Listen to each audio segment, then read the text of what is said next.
Diina rakkachuun carraadha, milkii arraaf boriidha, haa baraa ilmiidha, bilaash taa'uun nu miidha. Hidhadhu tee muddiidha, karaa nabii qabadha.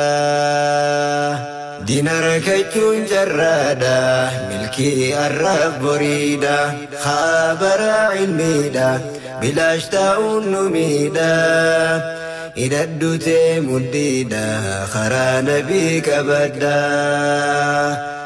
Bismillaadhaan jalqabee godhadhe too furtuudha, maqaa keetiin jalqabuun anumaafuu gaariidha. Yaa dureessa koo gaarii, yaa jijjiiraa amriidha. Galanni kee yoomdumaa halkanii fi guyyaadha. Fayyaanatti arjoomtee jiraachuu nu gayyaadha. Himuus waan har'aan dhumtu shukriin sumaaf taatuudha. Nabiyyi nuuf ergite kan nuuf fidee ifaadha. Yaa nabiyyi koo gaarii xumura ambiyaadha. Kan rabbiin nu badhaase ati barnuuf kennaadha. Risaalaan nutti dhufte nu barsiiste ilmiidha. Wallaalarraa ifaatti nuuf qobsiiste ifaadha. Nuuf caalta bar warqiidha. Diina rakkachuun carraadha, milkii arraaf boriidha, haa baraa ilmiidha, bilaash taa'uun nu miidha. Hidhadhu tee muddiidha, karaa nabii qabadha. Yaa barsiisaa ilmiidha, sadarkaan tee gubbaadha.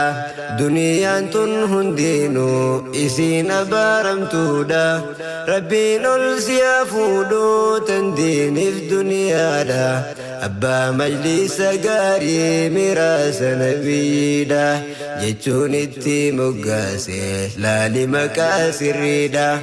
Sheek Kadiir Mukhtaar jechuun abbaa obsaaf sabriidha.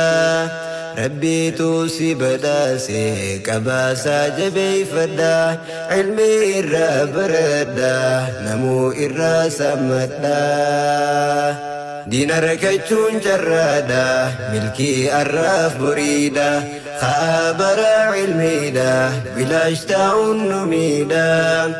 Hidhadhu tee muddiidha, karaa nabii qabadha. Askootu meesin geessa, halkaa ilmi beessa. Iddoon inni argamu ahumaraadha teessonsa. Halaalarraa si dhoyti fooleen addaa urgaansa. Miraasa nabiyyiidha kunoo maqaan majlisa. Sheek Kadiir Mukhtaar jechuun abbaa fanniif hadiisa. Darasaan isaa baay'ee akka fakkii kanniisa. Darasaa bichaadha hawaasaas ni barsiisa. Dambaliin hawaasasaa atuufis si harkiisa. Yeroo deeman bariisa hawwanii fi manguddoo ammaasiis dargaggeessa. Yaa sheeka kiyya gaarii si argachuun badhaasa. Rabbiin isaan ol fuudhee laali quraana keeysa. Si argachuun badhaasa kennaa caaltu hancaadha. Diina rakkachuun carraadha, milkii arraaf boriidha, haa baraa ilmiidha, bilaash taa'uun nu miidha. Hidhadhu tee muddiidha, karaa nabii qabadha. Shoora kan keen dagadhu himuun baay'ee na tola. Qabsaawaa dhala namaa yaa balleessaa wallaala. Baaba koo Sheek Maaruufi eenyuutu si caala. Diin Islaam nuuf qubsiisuun nurraa qabdi wallaala.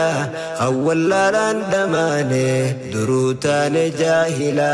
Himee fixuun danda'u shoorri kan kee baay'eedha.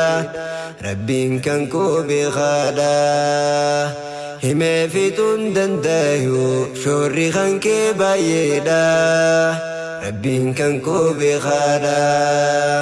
Diina rakkachuun carraadha, milkii arraaf boriidha, haa baraa ilmiidha, bilaash taa'uun nu miidha. hidhadhutee muddiidha karaa nabii qabadha.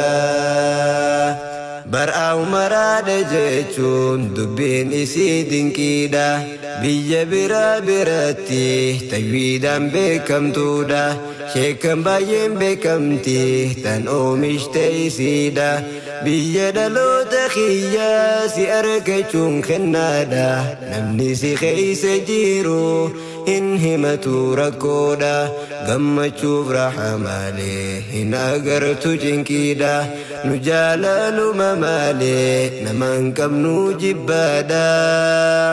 Yaa'ii fi jaallachuu nabii rabbii laalladha. Diina rakkachuun carraadha milkii arraaf boriidha. Haa baraa cilmiidha bilaash taa'uun nu miidha. Hidhadhutee muddiidha karaa nabii qabadha. Hidhadhutee muddiidha sunnaa nabii qabadha. Osoo diin islaam qabnu maaliif deemna moggatti? Moggat deemuun nun baaftu ka'ii bareedin keeti. Diin duniyaadhaan tola lachuu waliin ni tolti. Mee jalqabii ammuuma guyyaan isii ammaati. Guyyaa duunu hin beeynu bar guyyaa qaxarooti. Gaafii qabriin nu eegaa haa barii ammatti. Gaafii qabriin nu eegaa ka'ii barii ammatti. Salaata isaa jabeeysaa khandeeraa fi dubarti. Diin abbaa biraan qabu hin eegin kabiraati. Carraa rabbiin nuuf kenne badhaasa muslimaati. Rabbiin guddaan nun godhin akka fakkii roobiiti. Kan bishaan keeysa jirtu dheebuun gubatte duuti. Maaltu dhuguu isi dorgee naaf godhaa deebisaadha. Diin islaam jabeeyfadha. Diina rakkachuun carraadha milkii arraaf boriidha. Haa baraa cilmiidha bilaash taa'uun nu miidha.